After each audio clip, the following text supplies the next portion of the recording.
Good morning class, welcome to the channel maths concept academy. मेरा नाम रवि, मैं आपके लिए मैथमेटिकल कंटेंट की वीडियो लेके आ रहा हूँ और मैंने एक नया कोर्स स्टार्ट करा है, क्रैश कोर्स 10th क्लास के लिए, 9th क्लास के लिए, जिसमें मैं एक महीने के अंदर आपका फर्स्ट टर्म में जो भी आने वाला टॉपिक है सारा कवर कराऊंगा, मैथमेटिक्स और साइंस का। और डेली 7 बजे आपको, शाम 7 बजे तक आपको दोनों 9th 10th math science 4 video daily upload करूंगा और आपका कोर्स कराऊंगा एक महीने के अंदर। ऐसा नहीं है बच्चों कि मैं ही पहला हूं जो मैं ऐसा कर रहा हूं, ऐसे लाखों हजारों टीचर्स है यूट्यूब पे जो कर चुके हैं, लेकिन मैं आपको बस इतनी कमिटमेंट दे सकता हूं कि मैं जो पढ़ाऊंगा वो अल्टीमेट होगा। अल्टीमेट का मतलब है उससे ज्यादा कोई नहीं पढ़ा सकता, उतना बहुतों ने पढ़ा रखा होगा ये मुझे नहीं पता, लेकिन मैं जो पढ़ाऊंगा वो लास्ट होगा क्लास 10th के लिए और क्लास 9th के लिए, ठीक है ना। तो ये देखते हैं होता क्या है। तो पहला टॉपिक आपके पास आता है क्लास बहुपद, ठीक है ना। तो आप सबसे पहले समझते हैं कि बहुपद या पॉलिनोमियल होता क्या है। तो सिंपल सा है, बहुत आसान है। जैसे आपने लिख दिया, सपोज आपने लिख दिया x प्लस वाई, आपने एक इक्वेशन लिख दिया, हम इसे बहुपद कहेंगे। क्या कहेंगे? बहुपद। लेकिन ये पॉलिनोमियल जो है ये 2 वेरिएबल का है। कितने वेरिएबल का है? 2 वेरिएबल का। अब वेरिएबल किसे कहते हैं? चर। चर का मतलब होता है कि जिसकी वैल्यू फिक्स नहीं होती, मतलब वो कुछ भी हो सकता है। यहां पे मेरे प्यारे बच्चों x1 भी हो सकता है, x2 भी हो सकता है, x3 भी हो सकता है, y1 भी हो सकता है, y2 और कुछ भी हो सकता है। तो याद रखना, लेकिन हमारे जो कोर्स में है, क्लास 10th में जो कोर्स में है वो सिंगल वेरिएबल वाला है। क्या है? सिंगल वेरिएबल वाला, मतलब एक चर वाला। तो अब एक चर वाले को समझते हैं, ठीक है ना। तो इसमें देखो, सबसे पहले आज की वीडियो में मैं आपको सारा टॉपिक करा दूंगा, सारा कंसेप्ट बता दूंगा। तो और जो कल वीडियो आएगी उसमें चैप्टर 2 के सारे क्वेश्चन करा दूंगा। फिर जो परसों वीडियो आएगी उसमें चैप्टर 2 के मैं सारे एमसीक्यू डाल दूंगा। फिर अगली क्लास में अगली वीडियो आएगी, ठीक है ना। और ये सब बिल्कुल फ्री, और ये सब मैं किसके लिए कर रहा हूँ? सिर्फ आपके लिए, ठीक है ना। हो सकता है कि आपने किसी और को भी देख रखा हो ऐसा करते हुए, उसमें बहुत सारी भीड़ है। कुछ भीड़ अगर इधर आ जाएगी तो मैं भी अच्छा कर सकता हूँ, मैं तो बहुत अच्छा कर सकता हूँ, लेकिन कब? जब मेरे पे भी कुछ बच्चे आएंगे, ठीक है ना। चलो देखो, और ये सब बिल्कुल फ्री है।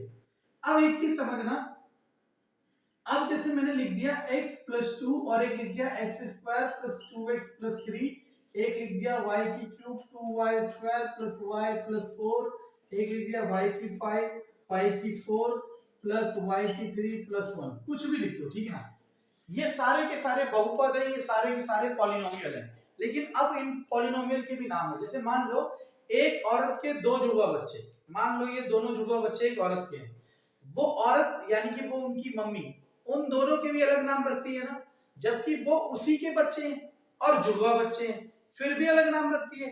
इसी तरीके से इनके भी सबके अलग नाम रखती है, लेकिन नाम रखने के लिए कुछ तो क्राइटेरिया होगा।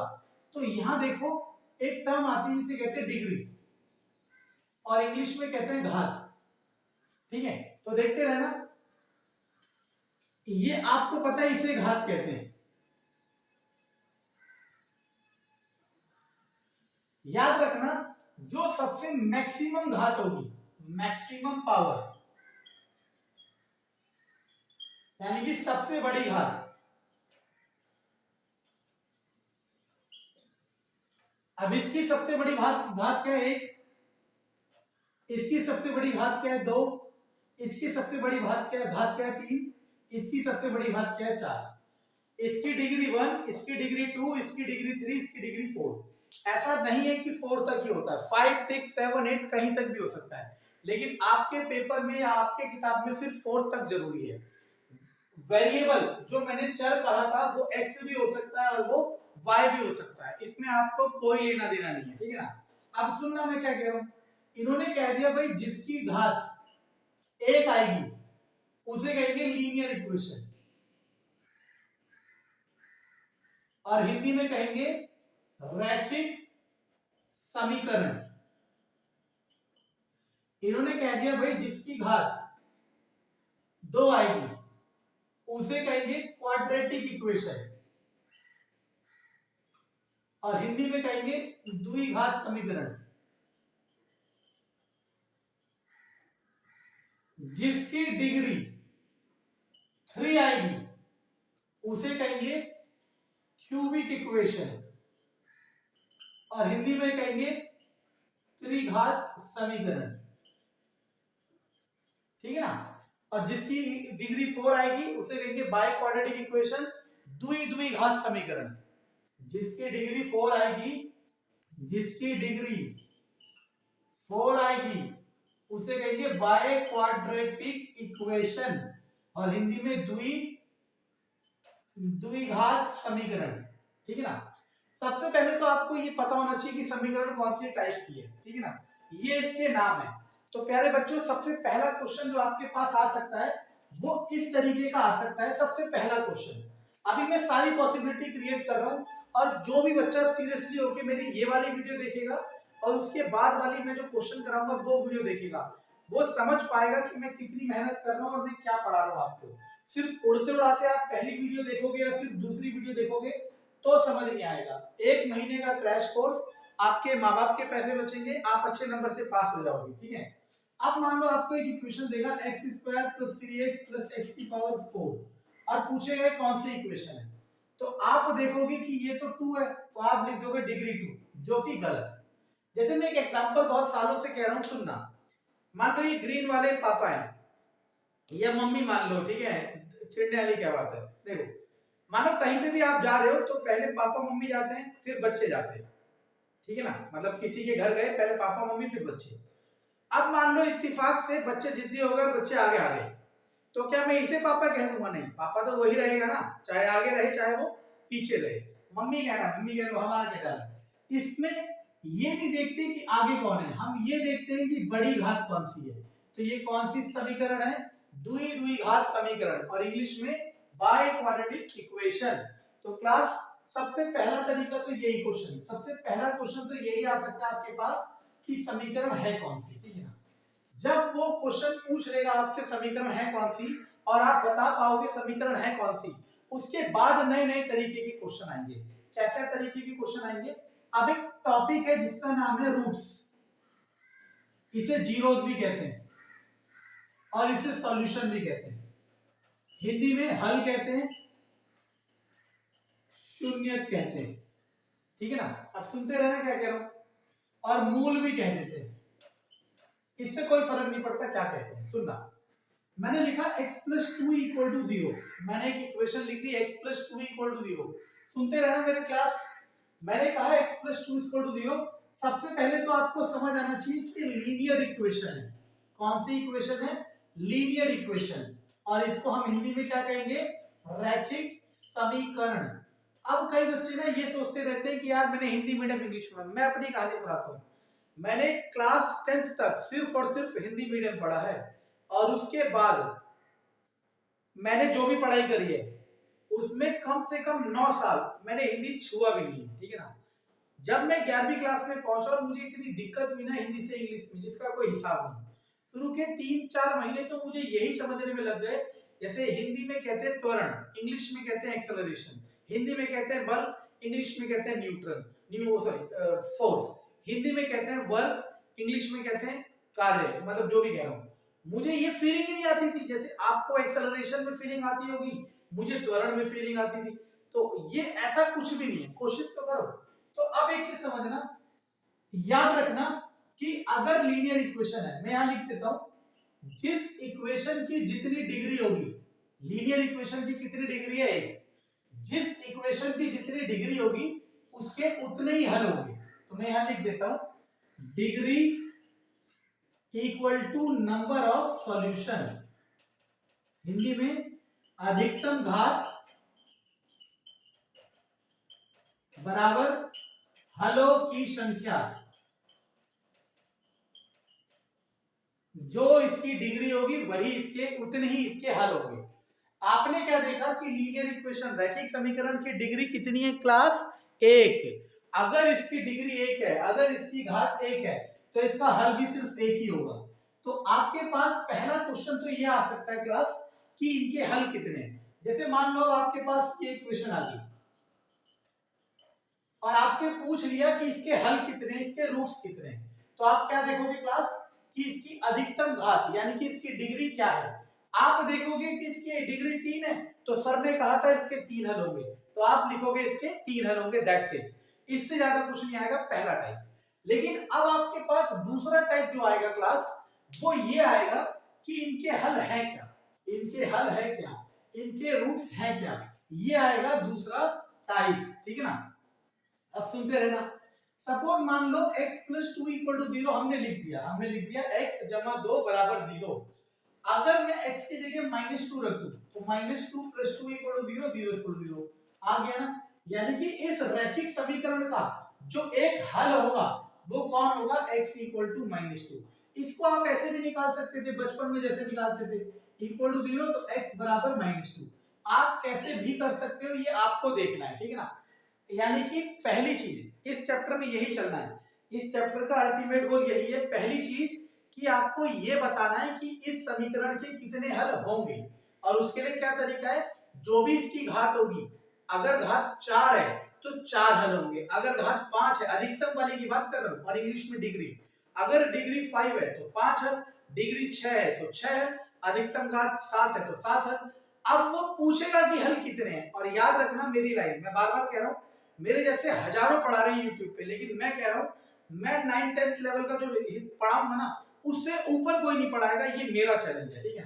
अब सुनना मैं क्या कह रहा हूं, अब मैं कह रहा हूं कि पहले तो पूछेगा कि हल कितने हैं, फिर आपसे पूछेगा कि वो हल कौन कौन से हैं। और ये चैप्टर का सेंटर थीम का मतलब होता है इस चैप्टर में से जो क्वेश्चन आता है वो इसी में से आता है कि कितने जीरोस हैं, कितने हल हैं। ठीक है ना।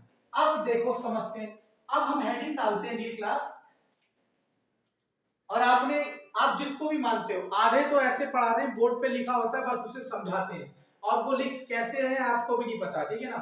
क्या पता देख के लिख रहे हो, लेकिन छोड़ो ना, तो मेरे पे किताब है ना कुछ है, मैं डायरेक्ट पढ़ा रहा हूँ। ठीक है। सुनना मैं क्या कह रहा हूँ। अब हमारे पास आता है हाउ टू फाइंड सॉल्यूशंस, और हिंदी में कहते हैं, तो सॉरी इंग्लिश में रूट्स, जीरोस, हिंदी में हल, शून्यक कैसे ज्ञात करें। अब सुनना, मानो एक मम्मी के दो बच्चे, उन दोनों बच्चों को डील करने का तरीका अलग अलग होगा। हो सकता है एक प्यार से डील होता हो, एक डंडे से डील होता हो सकता है दोनों डंडे से डील होते हो, एक बड़े डंडे से डील होता है, एक छोटे डंडे से डील होता हो। इसी तरीके से अगर इक्वेशन रैखिक समीकरण है, जैसे मानो ये, तो इसका शून्य निकालना तो बहुत आसान है, ये है शून्य। अच्छा, इसको जीरोस क्यों कहते हैं या फिर शून्य क्यों कहते हैं? शून्य किसने कहते हैं, क्योंकि इसे यहां पे रखोगे तो इक्वेशन जीरो हो जाएगी। क्या हो जाएगी? जीरो, इसीलिए इसे शून्य कहते हैं। अगर वो द्विघात समीकरण है, अगर वो द्विघात समीकरण है, द्विघात समीकरण मतलब क्वाड्रेटिक इक्वेशन, तो इसके कितने हल होंगे? दो होंगे। तो इसके कितने जीरो होंगे? दो होंगे, है ना। अब उन जीरोस को नाम दे दिया इन्होंने अल्फा और बीटा, अल्फा और बीटा, हिंदी में वैसे BETL ही होता है, बीटा, हिंदी में भी अल्फा और बीटा। अभी ये कैसे निकलेंगे ये एक अलग चीज है, ये कैसे निकलेंगे ये एक अलग चीज है, मैं इसी वीडियो में बताऊंगा। टिके रहना और समझना, और याद रखना बच्चों कि बहुत कम ऐसा होगा कि आपको ऐसे लोग मिलेंगे जिंदगी में जो आपका असली में भला चाहते होंगे। ठीक है ना। हो सकता है और भी बहुत हो, लेकिन मैं तो आपका भला चाहता हूँ। ठीक है। इसीलिए चीजों को समझना। इसी तरीके से अगर त्रिघात समीकरण होगी तो इसके कितने हल होंगे? 3, क्योंकि त्रिघात की कितनी घात है? 3, अल्फा बीटा और गामा, अल्फा बीटा गामा। ऐसे अगर 4 वाली होगी तो उसके कितने हल होंगे? 4 होंगे। लेकिन आपके कोर्स में क्लास 10th में एनसीईआरटी में सिर्फ और सिर्फ त्रिघात तक का है। ठीक है ना। तो अब मैं आपको समझाता हूं कि हम ये हल निकालेंगे कैसे। ठीक है ना। अगर मैं समझाऊंगा ये हल निकालेंगे कैसे, तो आपको सीरियसली होके समझना चाहिए। क्यों? क्योंकि आप चाहे दुनिया में किसी से पढ़े, आप चाहे दुनिया में किसी से पढ़े, आप चाहे दुनिया में किसी से पढ़े, आपको सीखना तो वहां पे भी पड़ेगा और यहाँ पे भी पड़ेगा। अगर यही सीख लो तो आपका फायदा है, और वहां सीखो तो आपका भी फायदा है, लेकिन थोड़ा नुकसान है। वो नुकसान क्या है आपको पता है। चलो अब सुनते हैं मैं क्या कह रहा हूं। मैं कह रहा हूं जैसे मान लो मैंने इक्वेशन दी x² + 3x + 2, इसे हम कहते हैं क्वाड्रेटिक इक्वेशन। क्या कहते हैं? Quadratic equation. और हिंदी में कहते हैं द्विघात समीकरण। आप सुनते रहे ना, द्विघात समीकरण के दो हल होंगे, एक अल्फा और एक बीटा। अब ये अल्फा बीटा निकालने के ना आपके पास इतने मेथड है। एक है स्प्लिटिंग मिडिल टर्म, एक है क्वाड्रेटिक फॉर्मूला, एक है completing square method.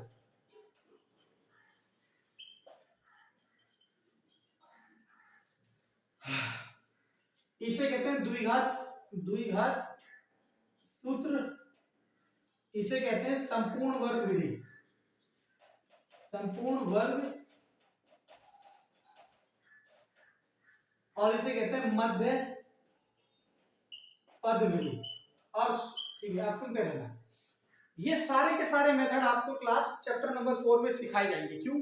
Chapter number 4 का नाम ही है क्वाड्रेटिक इक्वेशन, ठीक है ना। तो चैप्टर नंबर 4 में मैं ही सिखाऊंगा आपको, सारे मेथड सिखाऊंगा। लेकिन फिलहाल हम इस चैप्टर में, चैप्टर नंबर 2 में, ये सारे क्वेश्चन हम किससे करेंगे? क्वाड्रेटिक फॉर्मूला से। और अगर आपको लगता है कि मुझे बाकी दो नहीं आते, तो आप मेरे चैनल में जाना, क्लास 10th वाले सेक्शन में जाना, और आप देखना मैंने इसके भी कम से कम 50 क्वेश्चन करा रखे हैं, और इसके तो कम से कम 150 क्वेश्चन करा रखे हैं, ठीक है ना। और इसके भी मैंने बहुत क्वेश्चन करा रखे हैं, मुझे बहुत आता है, ठीक है ना। मैं बस आपके सहूलियत के हिसाब से चीजों को डील कर रहा हूँ। तो द्विघात फॉर्मूला क्या होता है? वो होता है -p plus minus under root b square minus 4ac by 2a। अच्छा, मैं आपको एक एग्जांपल सेट करता हूँ, और वो एग्जांपल अगर आप अपनी जिंदगी में रखोगे तो आपको बहुत मजा आएगा और आप बहुत कामयाब हो जाओगे। जैसे मान लो आपके आसपास, घर के आसपास या कहीं पे भी एक सरकारी बिल्डिंग बन रही है। वो सरकारी बिल्डिंग एक स्कूल हो सकता है, एक कॉलेज हो सकता है, हॉस्पिटल हो सकता है, क्लिनिक हो सकता है, कुछ भी हो सकता है। आपको पता है वो सरकारी बिल्डिंग जो भी बन रही है, मैंने बीटेक करा तो मैं उसी सेंस में बता पाऊंगा। वो सरकारी बिल्डिंग ना बनाते तो मजदूर हैं जो वहां पे काम कर रहे होते हैं, जो ईंटें उठा रहे हैं, जो सीमेंट रोड इधर को फेल रहे हैं, ठीक है ना। लेकिन आपको पता है बनाने का क्रेडिट किसका जाता है? उसके चीफ इंजीनियर का, या फिर जो इंजीनियर होता है उसका। और जो चीफ इंजीनियर होता है ना, वो कभी साइट पे आता ही नहीं है। अगर आता भी है ना, तो कार में ही बैठा रहता है, या फिर उनका जो रूम होता है वहां पे, एसी वाला रूम, वहां बैठता है, और वो बस इंस्ट्रक्शन देके जाता है ठेकेदार को या फिर जूनियर इंजीनियर को, जिसको भी, कि मुझे ऐसा ऐसा काम चाहिए। अब सुनना मैं क्या कह रहा हूँ। और काम वो जेई या ठेकेदार किसको इंस्ट्रक्शन दे रहा है? मजदूर को। यानी कि सारा काम तो मजदूर कर रहा है, लेकिन तनख्वाह का मैक्सिमम हिस्सा, मतलब काम का पैसे का मैक्सिमम हिस्सा कौन उठा रहा है? चीफ इंजीनियर या फिर जो इंजीनियर है वो उठा रहा है। ऐसा क्यों हो रहा है? सुनना, क्योंकि मजदूर जो काम कर रहा है ना, वो इंस्ट्रक्शन बेस्ड काम कर रहा है, उसे नहीं पता कि वो क्या कर रहा है, और वो ना ही जिम्मेदारी लेगा किसी चीज की अगर कोई फॉल्ट हो गया तो, ठीक है ना। और जो चीफ इंजीनियर है वो जिम्मेदारी ले रहा है, प्लस उसे पता है कि वो क्या कर रहा है। यानी कि एक तरफ तो चल रहा है दिमाग और एक तरफ चल रहा है मेहनत। और याद रखना, हमारी कंट्री में तो दिमाग की कीमत ज्यादा है, और कंट्री में लेबर कॉस्ट ज्यादा हो सकती है, लेकिन इंडिया में दिमाग की वैल्यू हमेशा ज्यादा है। अब सुनना मैं क्या कह रहा हूं। ये जो द्विघात समीकरण वाला क्वेश्चन है ना, ये जो फॉर्मूला है, ये है दिमाग, बाकी दोनों मेथड है मेहनत।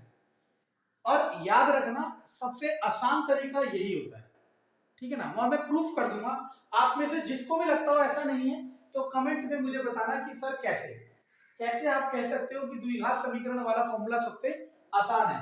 तब देखना, मैं आपको एग्जांपल दूंगा अगली वीडियो में, और आप हैरान हो जाओगे और आप यस लिखोगे, हाँ सर आपने सही कहा, ठीक है ना। तो ये फॉर्मूला है। अब आप कहोगे फॉर्मूले में एबीसी क्या है? कुछ नहीं है, बकवास कीजिए, ठीक है ना। जैसे आपके पास इक्वेशन थी 3x + 2, इन्होंने कह दिया ax² + bx + c। ये स्टैंडर्ड इक्वेशन है, स्टैंडर्ड इक्वेशन, और इंग्लिश में कहते हैं मानक समीकरण। अब आप कहोगे सर ये स्टैंडर्ड इक्वेशन क्या होता है? तो सुन लो, मेरे पे तो सारे एग्जांपल हैं, इतने एग्जांपल कि अगर आपने ये चैनल चला दिया ना, तो आपको जिंदगी भर में याद रहूंगा, ठीक है ना। स्टैंडर्ड इक्वेशन और मानक इक्वेशन क्या होता है? मान लो आप जॉब के लिए जा रहे हो, इंटरव्यू के लिए जा रहे हो, तो आप कच्चे बनियान में जाओगे क्या? पजामे में जाओगे? टी शर्ट में जाओगे? नहीं, आप फॉर्मल ड्रेस में जाओगे, व्हाइट कलर की शर्ट या क्रीम कलर की shirt, black pant, black shoes. इसमें किसी ने तो नहीं कहा ना, लेकिन हमें पता है कि फॉर्मल चाहिए होता है। मानो आप ही की शादी है, तो क्या कभी आप टी शर्ट में शादी में, अपनी शादी में टी शर्ट में करोगे? नहीं, शेरवानी लोगे, अच्छा कुर्ता पजामा लोगे। क्यों? क्योंकि ये ड्रेस कोड डिफाइन है कि सभी ऐसा करते हैं। इसी तरीके से पढ़ाई में भी जिन्होंने ये सारे मेथड दिए उन्होंने कुछ स्टैंडर्ड चीजें बना दी। उन्होंने कह दिया द्विघात समीकरण का जो मानक समीकरण है, जो स्टैंडर्ड इक्वेशन है, मानक न फॉर जो भी है मानक समीकरण, वो ये होगी। इसमें से आप कंपेयर कर लोगे कि ए क्या है और बी क्या है और सी क्या है, और बस आप आंसर निकालोगे। तो चलो मैं एक आंसर निकाल के दिखाता हूं। और मेरी बात याद रखना, हो सकता है आप लोग मुझे पहली बार देख रहे हो, मतलब मेरे वीडियो को, हो सकता है आप लोग मेरे पे यकीन ना कर रहे हो, लेकिन मैंने इतने बच्चों को पढ़ाया और इतने बच्चे आगे निकल गए जिसका कोई हिसाब नहीं है। तो मैं जो भी कह रहा हूँ पढ़ाई के लिए, जो भी कह रहा हूँ पढ़ाई के लिए, उसको आपको मान के ही चलना है कि ऐसा होता है, ठीक है ना। अच्छा देखो, x square plus 3x plus 2, ये थी इक्वेशन। ए बी सी पता है, यहां रख दो, माइनस बी, बी की जगह 3 plus minus under root b का स्क्वायर 9, 4 ए सी, ए है 1 और सी है 2 बाय 2a, 2 और a कितना है 1। देखो अब मैंने क्या कहा था, चीफ इंजीनियर की वैल्यू हमेशा ज्यादा होती है। क्यों? क्योंकि वो दिमाग लगा रहा है। दिमाग में देखो कितना आसान कर दिया, अब आपको कुछ करना ही नहीं है। यहां रख दो -3 प्लस माइनस अंडर रूट 9, 4 दूनी 8 बटे 2, तो -3 प्लस माइनस 1 बटे 2, -3 प्लस माइनस 1 बटे 2। अब देखो एक बार +1 और एक बार -1, तो यहां से आ जाएगा -1 4 -2। तो अभी मैंने आपको कहा था द्विघात समीकरण के दो शून्य होंगे। मैंने कहा था द्विघात समीकरण के दो शून्य होंगे, एक अल्फा और एक बीटा, अल्फा -1 बीटा -2। अब कई बच्चे कहते हैं कि क्या सर हम अल्फा को -2 बीटा को -1 ले सकते हैं? हाँ बच्चों बिल्कुल ले सकते हैं, ये आपकी इच्छा है। आप ही के दो बच्चे हैं, आप चाहे किसी का नाम सोनू रखो, किसी का नाम मोनू रखो, इससे दुनिया को कोई फर्क नहीं पड़ने वाला, ठीक है ना। अब मैं इसे प्रूफ कर देता हूं कि इन्हें शून्य क्यों कह रहे हैं, ठीक है ना। क्योंकि मैं कह रहा हूं जो भी मैं पढ़ाऊंगा वो अल्टीमेट होगा। अल्टीमेट का मतलब होता है इससे ऊपर नहीं हो सकता, ठीक है ना। शून्य किसलिए कहते हैं? क्योंकि अल्फा की जगह x की जगह -1 रख के देखो, -1 का स्क्वायर 3 -1 प्लस 2, तो -1 का +1 -3 प्लस 2, 3 -3 0, आ गया ना शून्य। आप चाहे -2 रख के देख लो, मैं रख के दिखा देता हूं। -2 रख के देखोगे तो क्या होगा, -2 का square plus 3 -2 plus 2, 4 -6 plus 2, 6 -6 equal 0। तो ऐसा हो ही नहीं सकता कि शून्य ना है। क्यों? क्योंकि इनका नाम ही शून्य रखा हुआ है, तो शून्य तो आना ही है। ऐसा हो ही नहीं सकता कि शून्य ना आए। अब क्लास सुनना, मैं क्या करूं, जैसे मान लो फॉर एग्जांपल जब आप बहुत छोटे होंगे तब हो सकता है आप कीपैड वाले मोबाइल देखते हो जिसमें बटन होते हैं। अब आप कौन से मोबाइल देख रहे हो? स्मार्टफोन देख रहे हो सकता है जब तक आपके बच्चे बड़े हो मोबाइल की डेफिनेशन बदल जाए और कुछ और लेवल के मोबाइल आने लगे, ठीक है ना, हो सकता है, ऐसा नहीं हो सकता। इसी तरीके से मैथमेटिशियंस भी कभी नहीं रुक रहे। तो अभी आपने क्या देखा, एक जो क्वाड्रेटिक इक्वेशन होती है उसके दो शून्य होते हैं, एक अल्फा और एक बीटा, एक अल्फा और एक बीटा। अभी मैंने आपको सिखा दिया कि अल्फा और बीटा कैसे निकालते हैं। अब आपको क्या सीखना है क्लास, अब आपको क्या सीखना है कि इन अल्फा और बीटा में क्या रिलेशन है। तो इन्होंने क्या दिया, alpha plus beta minus p by a, alpha into beta c by a। एक भी चीज मैंने कॉपी से नहीं देखी, सारे मैं याद करिए आपके सामने खड़े होके। लेकिन मैं नहीं चलूंगा, चलेगा कौन? जो लिख के समझा रहा है, जिसने पहले से लिख रखा है, ठीक है, वो फेक है सब। ठीक, सुनना मैं क्या कह रहा हूं। अब क्लास इन्हें मैं कहता हूं शून्य, इंग्लिश में कहता हूं जीरोस, तो इसे कहते हैं सम ऑफ जीरोस। हिंदी में कहते हैं शून्यकों का योग, शून्यकों का योग। इसे कहते हैं प्रोडक्ट ऑफ जीरोस, इसे कहते हैं शून्यकों का गुणनफल, ठीक है ना। और क्लास याद रखना ये फॉर्मूले यूनिवर्सली वैलिड है। यूनिवर्सली वैलिड का मतलब है ऐसा कोई क्वेश्चन नहीं होगा जिसमें ये फॉर्मूला गलत हो जाए, ऐसा कोई क्वेश्चन नहीं होगा जिसमें फॉर्मूला गलत हो जाए। अब देखो अगर मैं इसी में इसके क्वेश्चन समझाने लगूं तो वीडियो तो अनंत तक चली जाएगी। तो मैं पहली वीडियो में सारे कंटेंट समझाऊंगा और आपका इंतजार करूंगा लाइक का और कमेंट का, प्लीज, ठीक है ना। और जो भी कमेंट में डाउट होगा वो मैं अब जब इसकी अगली वीडियो मतलब कल जो वीडियो डालूंगा उसमें वो आपके सारे डाउट क्लियर करूंगा सबसे पहले। फिर क्वेश्चन स्टार्ट करना शुरू करूंगा, ठीक है ना। चलो,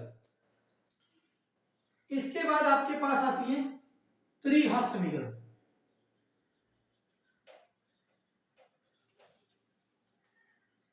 ठीक है, त्रिघात समीकरण का स्टैंडर्ड इक्वेशन दे दिया ax³ + bx² + cx + d। अब क्लास ये जो त्रिघात समीकरण होती है ना, हालांकि चैप्टर 2 में ऐसा कोई क्वेश्चन आपके पास नहीं है। चैप्टर 2 में ऐसा कोई क्वेश्चन आपके पास नहीं है, एनसीईआरटी की बात कर रहा हूं, जिसमें क्यूबिक इक्वेशन त्रिघात समीकरण के आपको शून्य निकालने हैं। या तो शून्य दिए हुए हैं या फिर इक्वेशन में शून्य निकाल रखे, मतलब आपको निकालने नहीं है। लेकिन जिसको भी लगता हो उससे त्रिघात समीकरण सॉल्व करनी नहीं आती है, जिसको भी लगता हो उससे त्रिघात समीकरण सॉल्व करनी नहीं आती है, तो मैंने अपने चैनल में 50 क्वेश्चन सॉल्व करा रखे, गिन के 50। मैं उसका डिस्क्रिप्शन में लिंक डाल दूंगा, प्लीज वहां से देख लेना। वरना मैं जब क्वेश्चन कराऊंगा तो तब तो कराऊंगा ही कराऊंगा, ठीक है ना। त्रिघात समीकरण का भी स्टैंडर्ड इक्वेशन ये दे दिया। तो यहाँ पे भी इन्होंने कह दिया, अभी सुनना, यहाँ पे भी इन्होंने कह दिया कि